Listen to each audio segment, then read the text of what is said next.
This is a standard 2020 S1000RR, which I only wanted to use on the racetrack, and I wanted to keep it as standard as possible, including the standard exhaust, yet I wanted to run without the headlights and so on.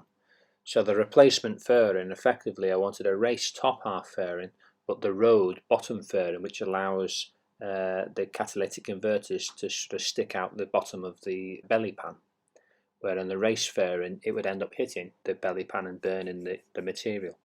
This short video is essentially the modifications you need to do to join the race top fairing onto the road belly pan. I'm using a race top half and side panels, but going onto effectively a street bottom end, which is the standard bottom end, which is designed for standard fittings, where the race one is more like Zeus type fittings and a slightly different interface where the two touch. And one of the things which is different is there's an inner guard which goes around the oil cooler, which you need from the standard bike. Unfortunately, you have to cut it at some point. So I've done a million measurements and hopefully I've got it right, but I'll just show you essentially what I'm going to have to do to try and make it fit.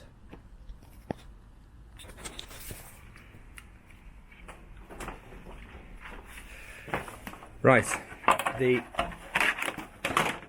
this is effectively the top half of the fairing, or the side panel, and this is the belly pan, this section along here.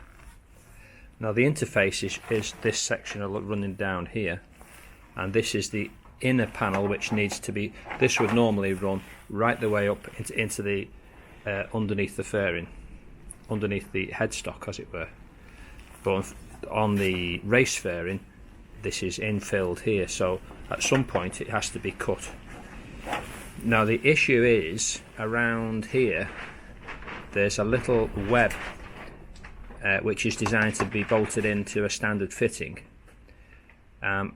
So I've had to trim it back slightly, and then this guard here I've had to put a little nick in it there also, so it drops into that slot.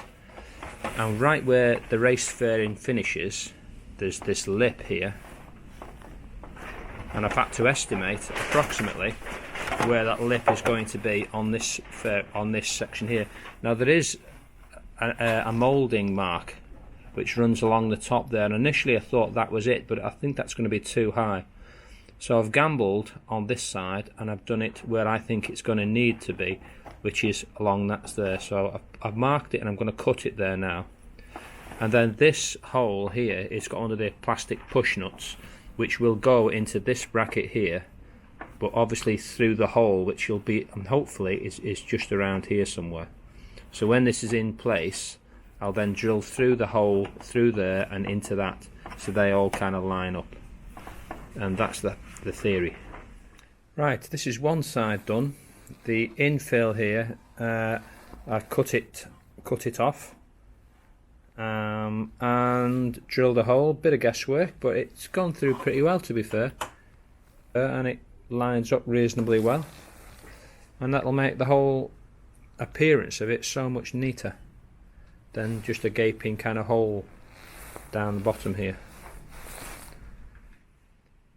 One of the modifications I had to make to the fairing to make the race top half fairing and the road bottom fairing kind of match up really revolved around this mounting here, where it goes onto the original mounting, because as it is the belly pan is for street and the fairing's for race.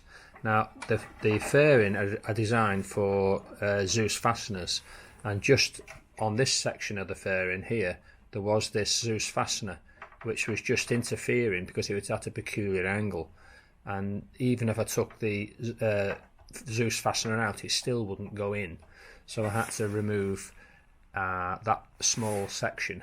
I had to cut the other side off as well to match.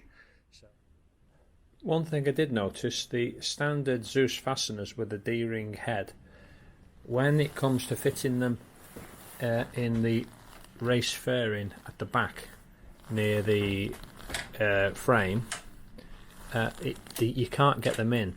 The Zeus head is too big. and it rubs quite hard against here, so I've had to use different Zeus fasteners